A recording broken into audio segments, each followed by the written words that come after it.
I got into my husband's car and found a tube of personal lubricant in the glove compartment. I didn't say a word. I just secretly replaced it with industrial superglue.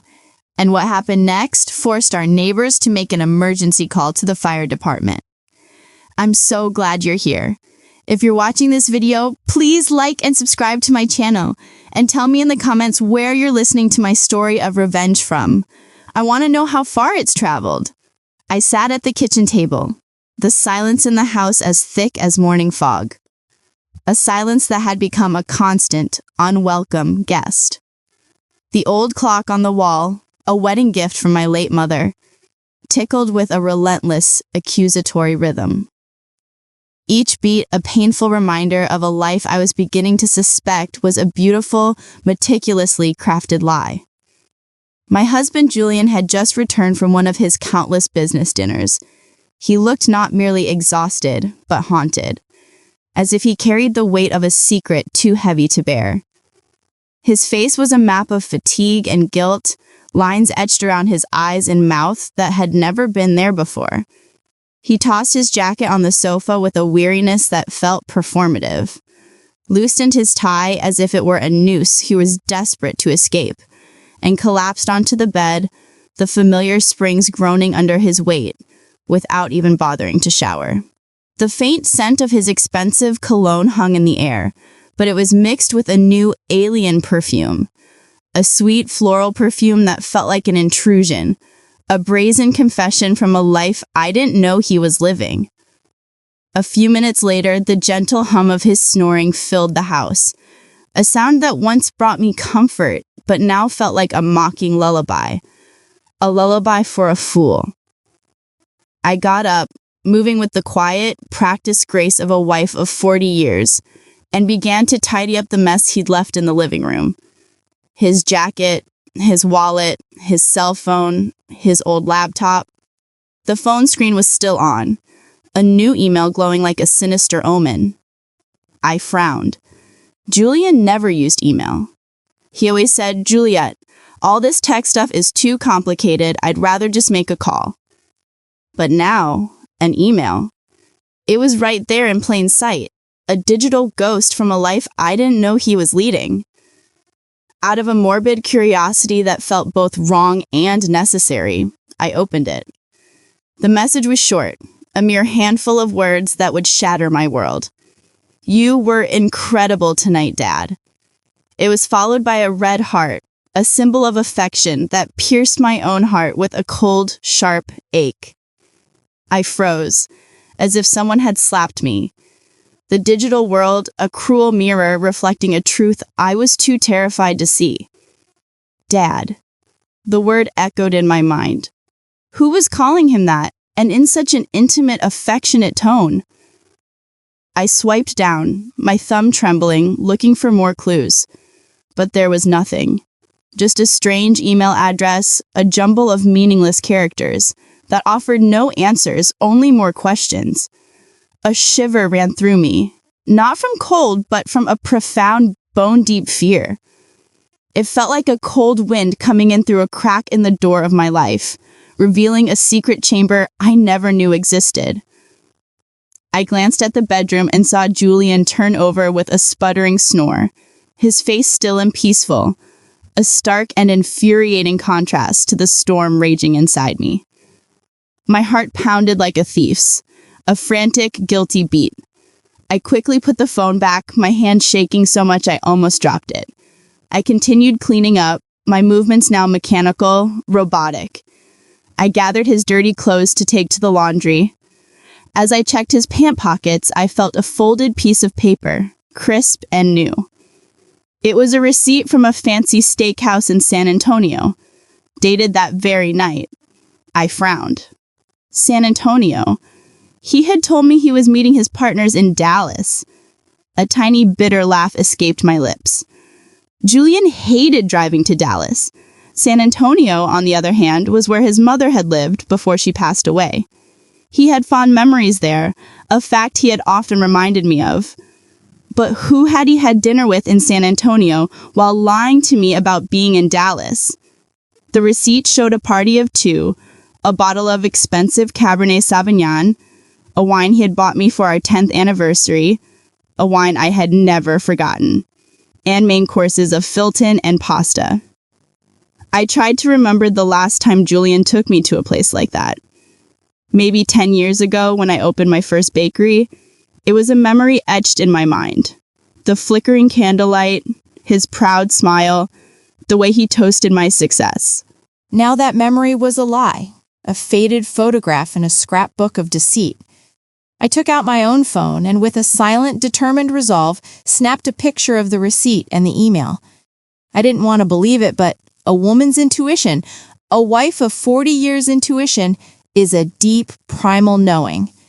Something was going on, and I had to find out what it was. My hands were trembling, not just with anger, but with a deep existential dread. I felt like I was standing on the edge of a cliff, about to witness the spectacular collapse of my entire life. I went to the garage. Julian's old SUV was still warm, the air thick with the smell of gasoline and that faint, sweet perfume from his clothes. I opened the door, a small, cold dread gripping my stomach. I turned on my flashlight and checked every corner of the driver's seat. There was nothing out of the ordinary, just some loose change and an empty water bottle. But as I reached into the passenger side glove box, my fingers brushed against something plastic and slippery. I pulled it out, and my heart almost stopped. A tube of used personal lubricant with dried residue on the cap. A sticky, damning piece of evidence. I stood there in the dark garage, staring at it as if it were a dirty secret, a tangible manifestation of my worst fears. Julian and I hadn't been intimate in years. He always said he was tired, that age had sapped his desire. So what was this lubricant for? The question echoed in my mind, each syllable a hammer blow to my fragile reality. I felt paralyzed but kept a clear head, a survival instinct kicking in. I put it back exactly where I'd found it. I wiped my hands with a napkin, scrubbing them raw as if I were afraid the betrayal would leave a permanent mark on my skin. I continued searching, this time more carefully, more methodically. Under the back seat, I found some crumpled napkins soaked in a sweet floral perfume that wasn't a man's and wasn't my soft, familiar rose fragrance. The scent was alien, defiant, a loud, vulgar shout of infidelity in the quiet sanctuary of our garage. I took photos of everything, the lubricant, the napkins, as if I could capture the scent in an image. I closed the car and went back inside, the weight of the evidence pressing down on me, heavier than any flour sack I had ever lifted. I sat at the kitchen table, my hands trembling uncontrollably as I picked up Julian's phone again. By this point, I was almost certain he was cheating on me. I checked his messages, but there were only work chats, cold and dry, like a desert landscape. His inbox was empty, except for that one strange email. I checked the sent and draft folders, nothing. Everything was too clean, too perfect, suspiciously so, as if he had erased every trace of his deception. A master of lies, I thought bitterly. My rage was now a cold, hard stone in my chest, and a new, more dangerous emotion began to stir within me, a desire for truth, a need to expose the lie, no matter the cost. The next morning, just as the sun rose and the soft light filtered through the window curtains, I was already awake, a ghost in my own house. The image of the lubricant, the restaurant receipt, and that email wouldn't stop swirling in my head, a venomous carousel of doubt. I stood in the kitchen, my hands busy, but my mind a frantic whirlwind. I made a simple breakfast. 2 fried eggs, some toast, and a cup of the strong black coffee I had imagined he preferred. Coffee. Julian liked. I had barely slept all night. Julian came down looking tired, his hair a mess, and his eyes still groggy. He sat at the table, grabbed his coffee cup, took a sip, and set it down half full. "I have an important meeting today," he said in a husky voice, a rehearsed line he'd used countless times before without looking me in the eye. "I'm sure I'll be home late." He was so good at this, I thought. The easy lies, the casual tone, it made my blood run cold. I nodded with a strained smile, though all I wanted to do was scream, Where is the meeting? With whom? In San Antonio again? But I held back, my rage a silent fire, and simply replied, "All right, be careful." He got up, gave me a light pat on the shoulder, a gesture that felt more like an afterthought than a sign of affection, and left. The door closed, leaving the kitchen in silence, and me with a suspicion that was growing into a monstrous certainty. I cleared the table and washed the dishes one by one, the rhythm of the task, a small anchor in the storm of my emotions. I couldn't just sit there inventing theories. I needed the truth, hard evidence. I picked up my phone and looked for the number for Mrs. Miller, a friend from years ago who had helped me so much when I first opened the bakery. She had once told me about a good private investigator who specialized in infidelity cases. "Juliet, if you ever need it, I can give you Thomas's number," she had said. "He's very discreet and reliable." I never thought I would need to call him, but now I had no other choice. I dialed her number, my voice trembling, each ring a drumbeat of my mounting anxiety. "Hello, Mrs. Miller? Can you help me get in touch with Thomas? I need him." She was silent for a few seconds, a pause that spoke volumes before answering. "Juliet, what's going on? Did Julian do something?" I sighed, not wanting to get into the details over the phone, my pride bruised and raw. "I just need to know the truth. Can you help me?" Mrs. Miller, a woman of few words but profound intuition, agreed immediately, and just an hour later I received a message from Thomas asking me to meet him at noon at a small cafe downtown. "Mrs. Roberts, please don't worry. I will help you," he wrote. The message was short, but it was enough to give me a little relief, a lifeline in a sea of deceit. At noon, I went to the cafe, a tiny place with worn wooden tables and the aroma of roasted coffee filling the air, a scent that usually comforted me but now felt strangely foreign. I chose a secluded corner where no one would notice me, a shadow in a room full of light. Thomas walked in, a middle-aged man, short and stocky, with a simple light blue shirt and philosophical eyes that seemed to read everything, to see through the surface of things. I handed him a flash drive with the photos I had taken the night before, the strange email, the restaurant receipt, the lubricant tube, and some napkins. "This is all I have," I said, my voice shaky. "I'm not sure, but I think my husband is cheating on me." The words tasted like ash. Thomas nodded, reviewing each image on his phone, his face impassive, a professional facade hiding whatever thoughts he had. He carefully Made notes in a small notebook. "Mrs. Roberts, I understand. I'll start following Mr. Roberts this afternoon. Don't worry, I'll let you know as soon as possible." I looked at him, trying to hold back the tears that were burning my eyes. "Thank you," I said softly. "I just want to know the truth, whatever it may be." Thomas nodded with a compassionate look, a flicker of understanding in his eyes. "I'll do my best. Go home and don't do anything to arouse suspicion." I left the cafe and walked through the crowd, but I felt a loneliness I had never experienced before. 40 years of marriage, a lifetime built on a foundation of trust that was now crumbling beneath my feet. I had put all my trust in Julian. I always believed he was a family man, someone who would be with me through any difficulty. He was my rock, my anchor. And now here I was, hiring a stranger to follow my own husband. The irony was a bitter pill to swallow. I felt like I was in a bad movie, a character in a drama I never auditioned for. That night, as I sat in the bakery, the familiar scent of yeast and flour, a constant soothing presence going over delivery invoices, my phone vibrated. A message from Mr. Thomas. I opened it, my heart pounding, a mile a minute, the blood roaring in my ears. It was a photo of Julian in the light blue shirt he often wore, entering a fancy restaurant, holding hands with a woman. I zoomed in on the image and my heart stopped. It was Allison, my daughter-in-law. She was wearing a tight black dress with heavy makeup, intense red lipstick, and her hair down.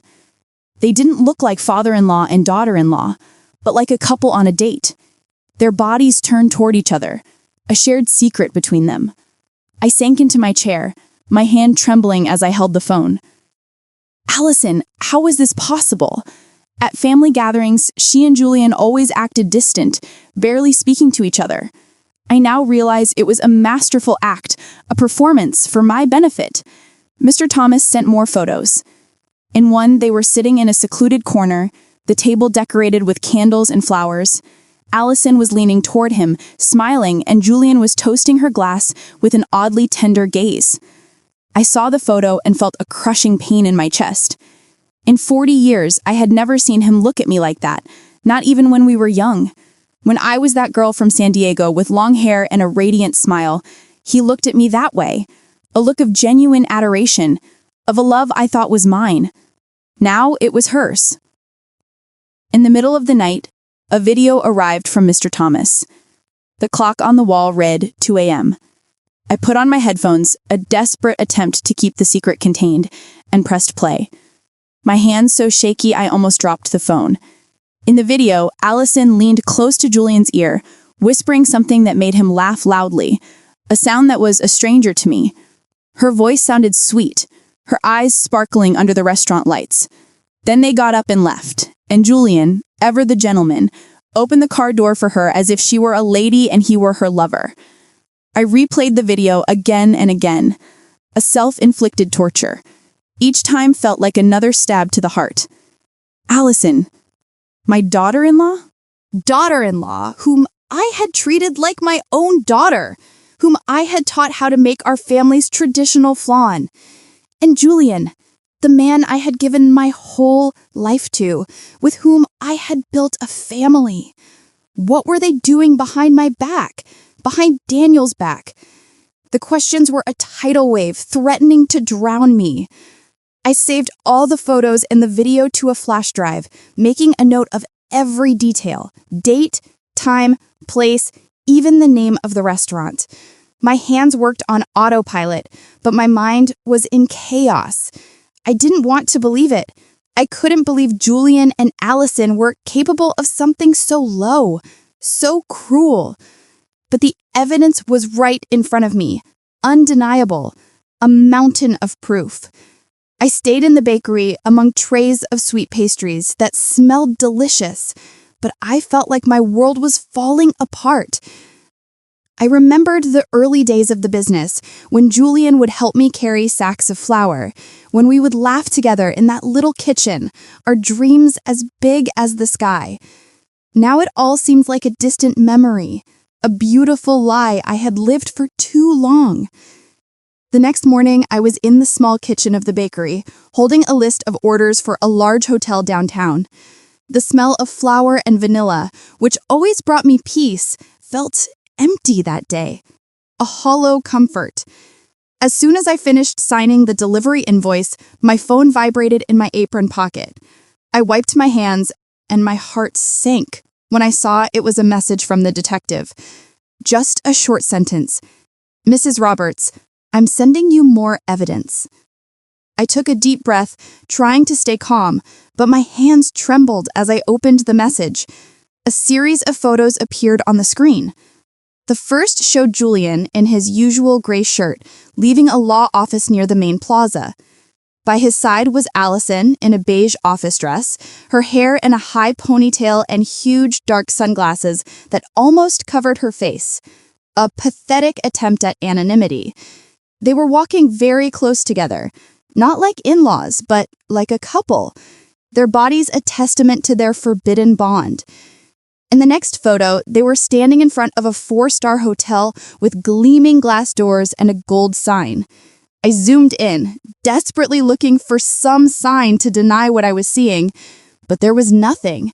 They looked too natural, too comfortable together, a part of a world I was not a part of. Then came a short video from Mr. Thomas.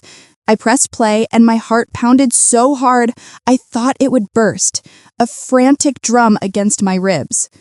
The shot was from a distance, but it was clear enough to see Julian and Allison on the 3rd-floor balcony of the hotel. His arm was around her waist and she was resting her head on his shoulder, her long hair moving softly in the wind. And then, like a stab, I saw them share a quick kiss without trying to hide. It was a brief kiss, but it was enough to burn away the last spark of hope I had left. I replayed the video frame by frame, each image digging deeper into my soul, a slow, agonizing descent into hell. The room curtain opened slightly, and Allison came out, running to hug Julian, her face lit up with happiness, as if she were a young girl in love. I slumped into the chair, clutching the edge of the table to keep from falling apart. Mr. Thomas wrote, "They also rented the room for the afternoon. It looks like they're staying the night. I'll keep an eye on them." I read the message over and over, my throat tight, as if I were being strangled. Just a few hours earlier, Julian had written to me, "Juliet, I won't be home tonight. I have to meet a potential partner from out of town. Get some rest." The tone was sweet and caring, just as it had been for years. But now I knew it was all a lie, a well-constructed lie. A potential partner from out of town. He wasn't out of town. He was here in a 4-star hotel with our own daughter-in-law. I opened my portable hard drive and carefully saved every photo and every video. Each time I hit save, I looked at the image as if to make sure I wasn't dreaming. In the video, Julian's gaze toward Allison was so tender. The way he caressed her hair reminded me of the way he used to do it with me more than 30 years ago. We were young, and I believed our love would last forever, a promise whispered under a starry San Diego sky. Now seeing this, all I saw was lies and blatant betrayal. I remembered family gatherings, everyone sitting around a table, a tableau of our perfect family. Allison always sat far away from Julian. Sometimes she even looked at him with disgust.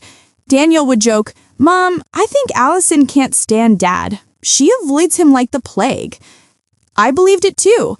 I thought they just didn't get along, that she was just trying to fit into the family. But now I understood it had all been a farce, a carefully choreographed dance of deception.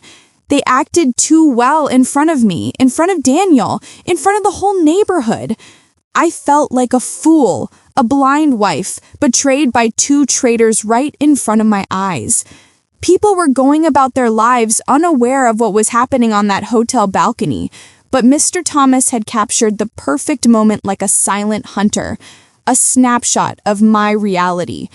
I replied to him, "Thank you. Please keep watching. I need to know everything." He answered briefly, "I will. Stay calm." That night, I returned to the house that had been my home with Julian. It felt foreign now, a place of ghosts and lies. I opened the dresser drawer and took out a thick envelope, my hands moving with a grim determination. I printed all the evidence, photos of Julian and Allison leaving the lawyer's office, photos of them entering the hotel, photos of them on the balcony, and every frame of the video. I carefully arranged them, sealed the envelope, and hid it at the bottom of the drawer under old family photos. I looked at a photo of the 4 of us, Julian, Allison, Daniel, and me at Daniel's birthday party a few years ago. Allison was smiling, hugging Daniel tightly, while Julian stood beside me with his arm on my shoulder, looking proud. Now looking at it, all I wanted was to rip it to pieces, to tear the image of their smiling faces from my life. The next morning, just before dawn, I heard the front door open slowly. Julian staggered in, smelling of alcohol. "The partner was too difficult, Juliet," he complained, in a raspy voice, his eyes red as if he'd been up all night. "I had to drink a lot. I'm dead tired." I was in the kitchen with a glass of water in my hand, watching him perform while feeling like he was rubbing salt in a wound. "Rest," I replied calmly, as always, the practiced voice of a wife. "You have to go to work tomorrow." He nodded, gave me a pat on the shoulder as if nothing had happened, and dragged himself to the bedroom. Minutes later, he was snoring peacefully, as if he'd never cheated on me, as if he'd never gone to a hotel with our own daughter-in-law. When I was sure Julian was asleep, my phone vibrated. It was a call from the detective, Mr. Thomas. His voice was low, almost a whisper, as if he feared someone would overhear him. "Mrs. Roberts, I recorded their conversation in the hotel parking lot. I used special equipment. They didn't even notice. I'm sending it to you now." My heart pounded hard, but I simply replied, "Thank you, Thomas. Send me the file." Minutes later, an audio file appeared in my messages. I put on my headphones, sat at the table, and pressed play. The first thing I heard was Allison's voice, cold and ambitious, a stranger's voice. "Dad, hurry up with that fake contract. I want to have that whole chain of stores already. I want that old hag out of the house." I felt a blow to my chest and gripped the phone tightly. Then came Julian's voice, deep and confident. "Don't worry about those papers. Juliet doesn't know anything. Leave it in my hands. She trusts me too much." It felt like a knife twisting in my heart. They weren't just cheating on me. They were planning to take everything I had built. The bakery chain, all the sweat, tears, and sleepless nights, baking every batch, running all over town to make deliveries to keep my reputation. It was all mine. Julian never once got his hands dirty in the kitchen. He never worked the counter or signed contracts with hotels, and now he and Allison wanted to take it all the way, to kick me out of the house I had made a home. I almost broke down, but I still had the composure to copy the audio to the flash drive where I kept the other evidence. I carefully wrote down the time and place, as if trying to keep myself steady in the middle of the storm. The next morning, as I made coffee in the bakery, my phone vibrated again. Thomas sent another batch of new photos taken with a telephoto lens. In them, Julian and Allison were inside his car with a thick pile of papers in front of them. Allison had a red pen and was marking the document intently. Julian, next to her, nodded and smiled as if he were in full agreement. Thomas wrote, "I overheard something. It seems they want to use a contact at the notary's office to make the transfer. I'll investigate further." I zoomed in on the photo. I could see the letters on the paper, though I couldn't read them. But I knew these weren't normal work papers. They were planning to steal everything I had worked for, step by step. I sat there among the trays of sweet pastries that smelled so delicious, but I felt as if my whole world was collapsing. I reopened the audio file, put on my headphones, and listened to every phrase, every word they said. That wretched old woman! That's what Allison called me. I remembered the days when she had just joined the family, when I taught her how to make rice, when I hugged her like a daughter. I thought she was part of the family, that she would be the woman who, along with Daniel, would build a future. And Julian, the man I had loved since I was a girl in San Diego, who swore he would be with me until the end. They had made a joke of me, a fool who still believed in love and family.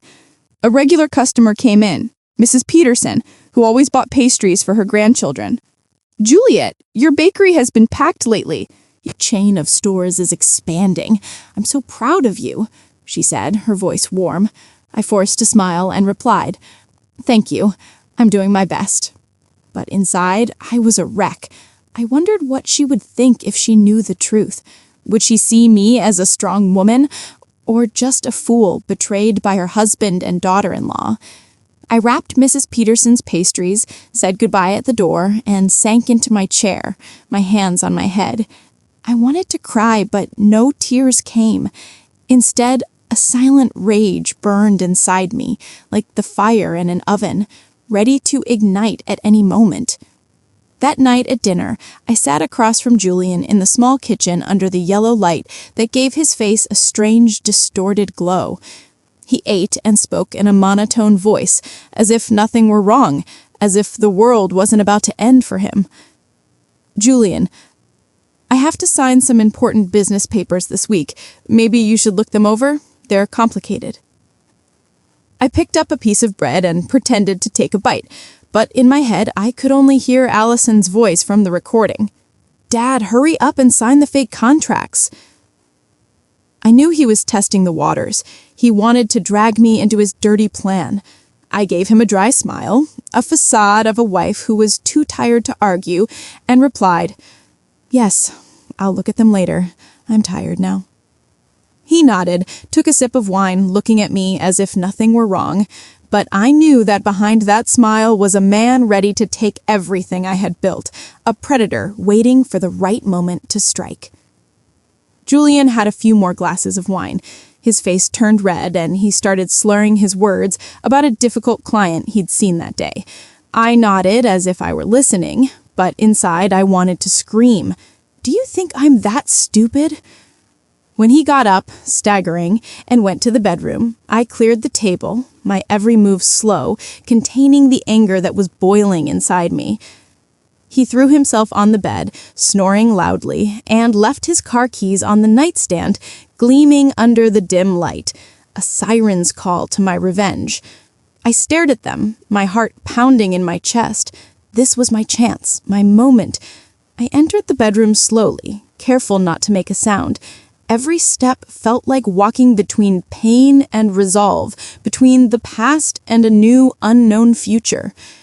I grabbed the keys, squeezed them tight, and went straight to the garage. The night was quiet, hushed, as if the world was holding its breath. All I could hear were crickets outside, their chirping a soundtrack to my silent fury. I turned on my phone's flashlight. The weak light illuminated Julian's old SUV, a silent accomplice in his betrayal. I opened the door. The smell of gasoline was still there, mixed with a strange, sweet perfume. I opened the glove compartment between the seats, and there it was, the tube of lubricant with a loose cap and dried residue on the edge, a monument to their infidelity. I held it in my hand, feeling like I was holding a dirty secret. It was clear they had used it again, as if it were confirmation that Julian and Allison were still playing their secret game, their twisted little dance. I took the tube of lubricant to the kitchen, placed it on the counter, and washed my hands with lemon soap. I scrubbed them thoroughly, as if to erase every trace of the betrayal I had just touched. The fresh scent didn't change the fact that I had evidence of Julian's betrayal. New partner. I'm sure I'll be home late. Can you take care of dinner? I watched him out of the corner of my eye. He looked up surprised, but in his eyes something was shining that wasn't concern. It was relief. A big contract? He asked, taking my hand with a feigned tenderness. Don't worry. Go ahead. I'll handle it. But that spark in his eyes, that slate curve of his lips as if a weight had been lifted, pierced my chest. He wanted me to leave, and I knew exactly why. I smiled and nodded. Thanks. I'll call you if I get back late. He took another sip of coffee. Then he got up, saying he had to get to the office early. As he left, I saw he had left his phone on the table, and the screen lit up with a missed call. The name that appeared was at. I frowned. My heart pounded. Allison Thomas. I was sure it was her. Before I could touch the phone, Julian came back, grabbed it in a hurry, and turned off the screen in front of me. I forgot it, he mumbled with a forced smile, and he was gone. I stood there, watching the door close, feeling as if I had been slapped. He wasn't even bothering to hide it anymore. That day, I worked like a machine, delivering bread, signing invoices, and smiling at customers. But my mind was only focused on Julian and Allison. I couldn't let them continue their farce behind my back and Daniel's. I needed more evidence to hear from their own mouths what they said when they thought no one was listening. That night, I pretended to be tired. I went to bed early and told Julian, I have to wake up early tomorrow to catch the bus, so I'm going to sleep. He nodded, gave me a pat on the shoulder. Rest, Juliet. Be careful on your trip tomorrow. I lay down and closed my eyes, but I sharpened my hearing, attentive to every sound in the house. Close to midnight, when Julian's snoring stopped, I heard him get out of bed quietly. The faint light from his phone shone in the darkness. He left the room with his phone, thinking I was asleep. I stayed still, my heart pounding. Then I slowly got up and followed him on tiptoe. I hid behind the thick living room curtain and saw him standing in a dark corner near the window. He put the phone to his ear and spoke softly. Yes, of course. Come over to the house tomorrow. We won't have to go to a hotel anymore. Juliet has to leave town to sign a contract, and she'll be back late. I heard a soft giggle from the other side. Allison's sweet voice. That's great, Dad. Finally, we can relax. Julian laughed, replying, Yeah, come early. I'll be waiting. I stood there, behind the curtain, feeling my blood boil. They weren't just cheating on me. They were planning to turn my house, my son's home, and mine into their meeting place. I returned to the bedroom in silence, opened a drawer, and took out Daniel's old recorder, the one I bought him for college to record his classes. I checked the battery, put in a new one, and turned on continuous recording. I hid it behind the bookshelf in the bedroom, next to the headboard, certain it would capture everything. I carefully adjusted the cable and covered it with a family photo frame, the photo of the four of us at Daniel and Allison's wedding. Looking at it, I felt a bitter taste. Allison's smile, Julian's hug, now they were all lies. Before going back to bed, I checked again that the recorder was working. I placed the photo frame just right to hide the cable. Then I lay down, pretending to be asleep. Julian came back to the bedroom, threw himself on the bed, and snored as if nothing were wrong. But my eyes were wide open, in the darkness, more awake than ever. I reached for the clock and set the alarm for earlier than usual. I closed my eyes, but not to sleep. I was ready for the next step of my plan. I woke up at 5 o'clock in the morning when it was still dark. Only the faint light from the streetlights was coming through the window. The house was silent. All I could hear was Julian's steady snoring from the bedroom. I was in the kitchen with a cup of cold coffee in my hand, staring at the skillet of oil that was already on the stove. It was the last step of my plan. A simple smoke trap, but enough to expose the truth. I tied a thin string to the stove's igniter. I ran it over to the window and attached it to a heavy object, an old coffee can I found in the cabinet. All I had to do was pull it from a distance, and the flame would ignite the oil, creating thick black smoke, enough to alarm the neighbors. I opened the window by the stove a little so the smoke could get out. Then I tested it once. The smoke rose quickly, forming spirals like a warning. I turned it off immediately, checked everything again, and made sure not to leave any trace that might make Julian suspicious. I put on a jacket, grabbed my large purse, and pretended to be leaving for my trip. Before I left, I went into the bedroom and gently shook Julian. "I have to go to the bus station right now," I said in a calm voice. "I'm going to sign a contract. I'll probably be back late tonight." He opened his eyes and, in a sleepy voice, replied, "All right, be careful, Juliet. Call me if you need anything." Then he buried his face in his pillow and went back to sleep. I looked at the man I once loved and trusted, now lying there, unaware of the trap waiting for him. I turned away, my heart heavy, but my legs steady. Instead of going to the station, I went across the street to Mrs. Peterson's house. She was my neighbor and my friend. She opened the door and looked at me, worried when she saw my purse. "Juliet, what are you doing up so early? Is something wrong?" she asked with affection. I forced a smile. "Mrs. Peterson, can I stay here for a few hours? I need to watch my house." She frowned, but didn't say anything else. She poured me a hot cup of coffee and gave me a chair by the window. From there, I could see the entrance to my house, where Julian and Allison would enter, and where the truth would be revealed. Around 10 o'clock, a taxi pulled up in front of the house. Allison got out wearing a light floral dress and dark sunglasses, as if she were afraid someone would recognize her. Julian opened the door, looked around in a hurry, and quickly ushered her inside. I gripped my coffee cup tightly, my heart pounding in my chest. "It's time," I murmured, and turned on the app on my phone connected to the hidden recorder I had left in the bedroom. The sound started coming through my headphones. Allison's laughter, the clinking of glasses, heavy footsteps. Then I heard Julian's deep voice. "All right, we don't have to hide in a hotel anymore." Allison laughed. "You really know how to pick your moments. The old hag is gone, right?" I bit my lips, holding back the rage as I listened to her call me the old hag with so much contempt. Then the bed started to creak along with other sounds I didn't want to keep listening to. I closed my eyes, took a deep breath, and told myself, "Just a little longer, Juliet, just a little longer."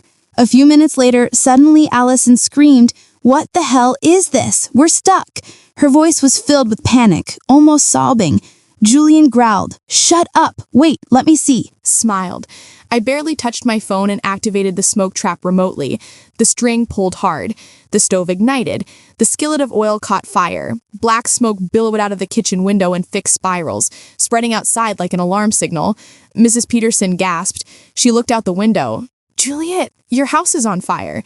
I pretended to be scared, but inside I felt strangely calm. Neighbors started coming out into their yards shouting, "Juliet's house is on fire! Call the firefighters!" A man nearby, Mr. Millier, quickly took out his phone and called the city fire department. I stayed there, holding my coffee cup tightly, my eyes fixed on my house. Everything was going according to plan. In my headphones, Allison's voice sounded more and more desperate. "Julian, do something. I can't move." Julian's voice roared. "Don't scream. I'm trying." But I knew they couldn't do anything. The industrial superglue I had swapped was already at work, leaving them trapped at their most humiliating moment. I imagined them struggling, scared, and a part of me felt satisfied. Not because I was cruel, but because they had pushed me to this. They wanted to take my bakery, my family, even my honor. Now I would make them pay. I looked out the window. The smoke continued to rise, getting thicker. The neighbors were crowding together, yelling in a panic. "What's going on?" someone asked. "Where's Juliet?" "She went out of town for work." "That's what I heard," another replied. Mrs. Peterson, standing next to me, looked at me with suspicious eyes but didn't say anything. She just squeezed my hand gently. I knew she had a hunch, but I didn't need to give her an explanation. The truth was about to explode, and I was ready. Just 10 minutes later, the siren of a fire truck sounded at the end of the street like a death knell. The red vehicle sped up and skidded to a stop in front of my house. I saw Daniel jump out of the driver's seat in his fire chief uniform, his face tense. My son shouted in a firm voice, "Get the equipment ready quick. There might be people inside." I looked at him and felt a sharp pain. My son, always so proud of his family and his parents, now he was about to face the cruelest truth. I wanted to run and hug him and say, "I'm sorry, Daniel, but I had no other choice." I stayed still, letting everything take its course. The smoke from the kitchen continued to rise thickly, making Daniel and his team believe there was a serious fire. My son led the way with a sledgehammer, breaking down the front door. The sound of splintering wood echoed in the air. His teammates followed him with hoses and extinguishers. I listened to the commotion coming from the bedroom. Julian's desperate shouts mixed with Allison's sobs. "Do something, Julian. I can't move." Julian growled. "Shut up. Don't scream." I bit my lips, squeezing the phone where the app was still transmitting the audio from the hidden microphone. They were trapped, helpless, just as I had calculated. Daniel entered the bedroom, and I could imagine what he found. His own father and his wife, naked, stuck to each other on the bed, their faces pale with pain and panic. I wasn't there, but through my headphones I heard Daniel's voice falter. "What? What is this?"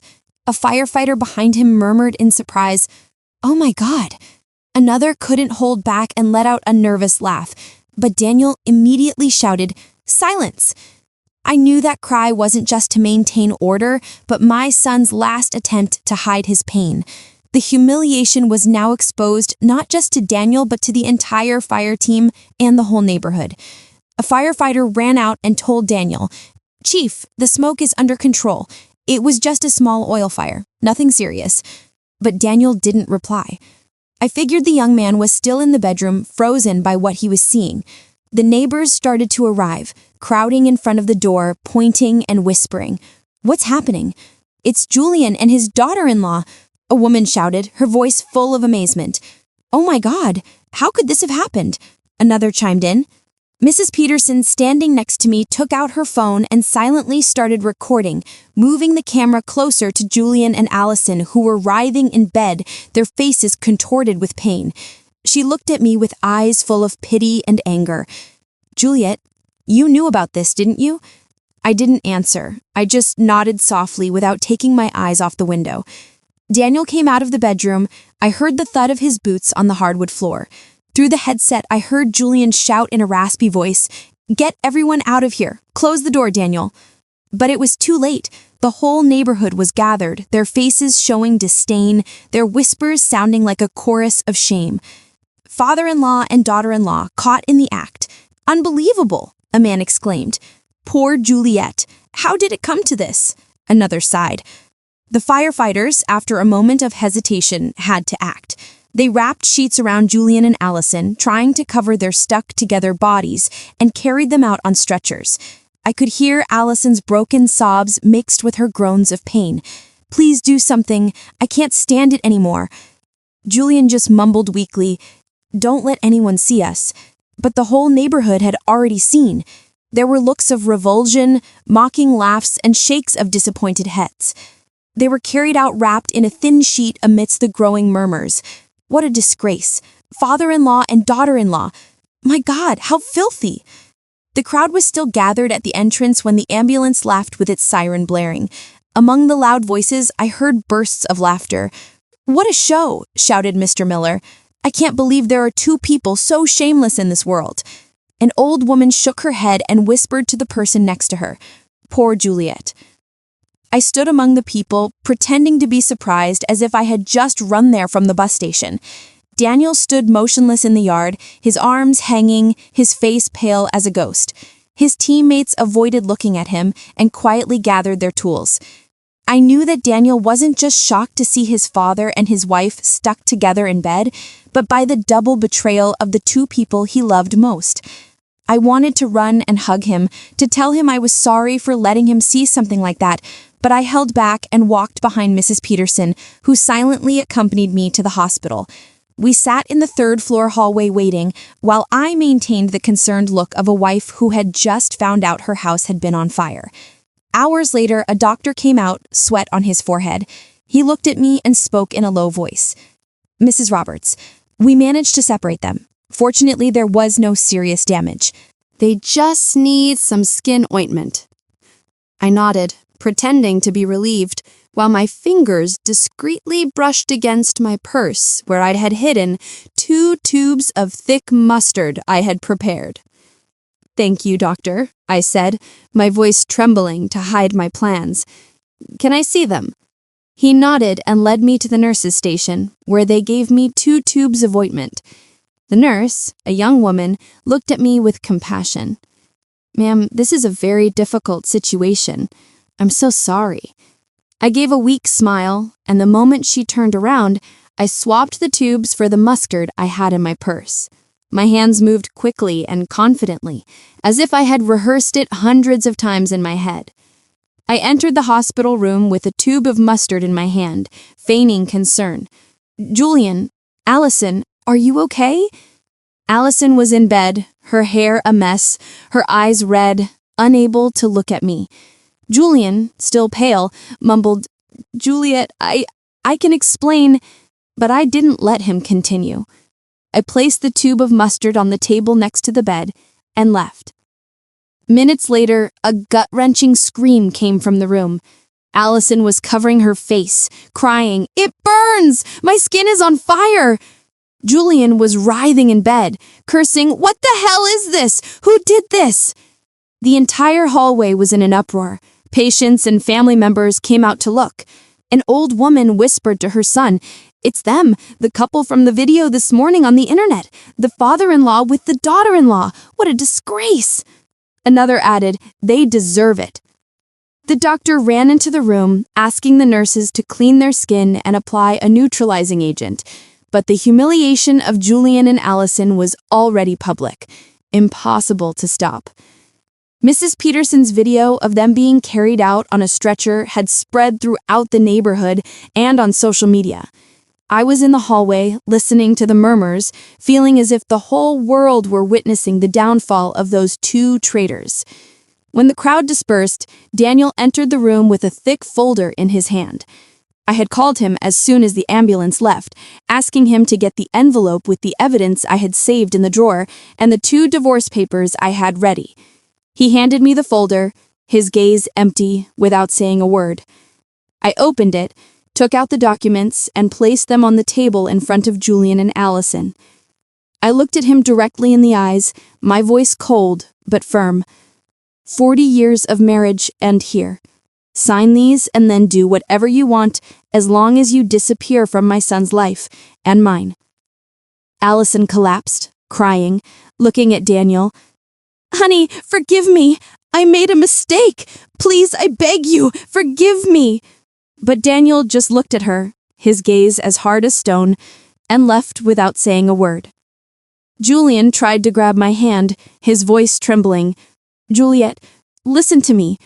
I didn't want this." I pulled away, cutting him off. "Don't say anything else, Julian. You chose this path." He yelled desperately, "Juliet, please!" But the nurse came in and warned, "Be quiet, this is a hospital." I turned and walked away without looking back. In the hallway, I saw Daniel leaning against the wall, his head in his hands. I walked over and put my hand on his shoulder, but he didn't lift his face. "Mom," he whispered, his voice broken. "Why did it have to be Dad? Why her?" I didn't answer. I just hugged him tightly, sharing his pain with my own. In that moment, I knew that Julian and Allison Allison had lost everything. Their honor, their marriage, even their dirty plan. But Daniel and I had also lost a family. I only hoped that with time we would find peace.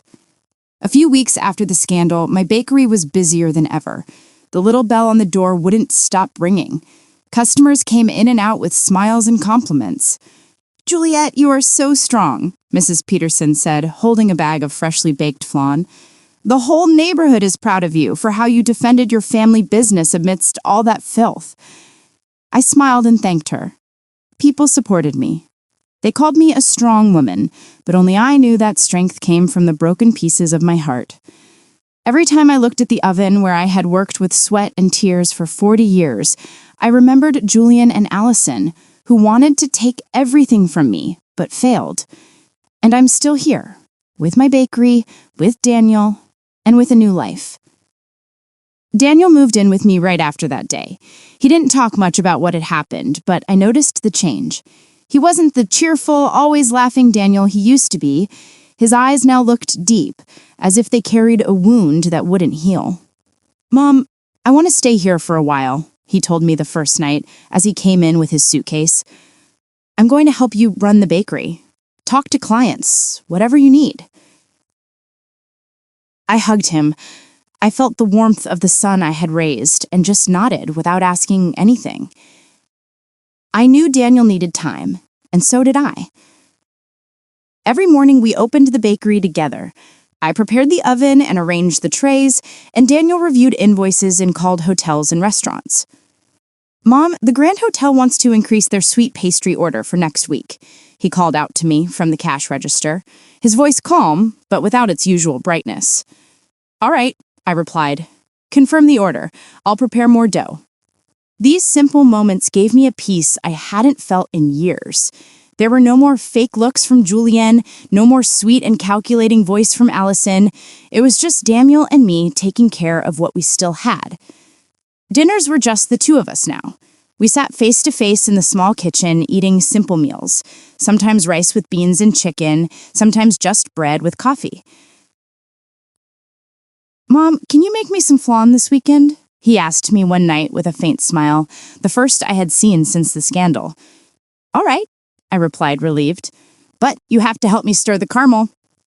He nodded, and in that moment I felt that we were slowly but surely recovering. I started making time for myself, something I almost never did in 40 years. I joined a cooking club at the community center, where women my age shared recipes and told their stories.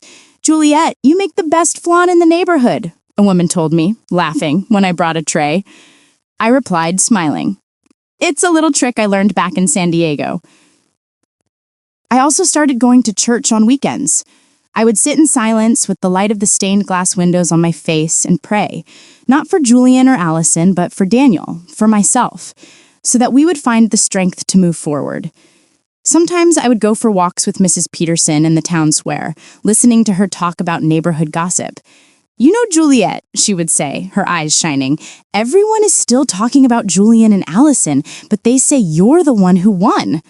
I just smiled without answering. I won, maybe, but the price was losing my whole family.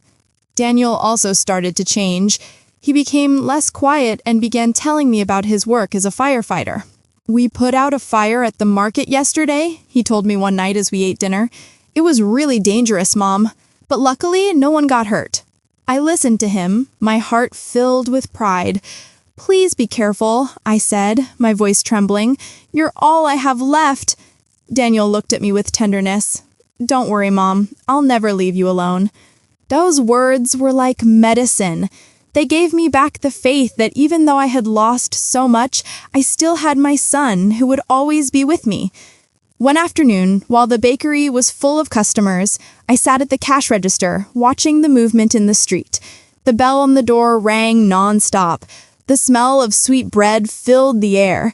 I looked at the trays of flan and pastries and thought about the entire journey. I had built this bakery with my own hands, from a girl in San Diego to a woman who knew how to endure. Julian and Allison wanted to take everything from me, but failed. I kept my bakery, I kept Daniel, and most importantly, I kept myself.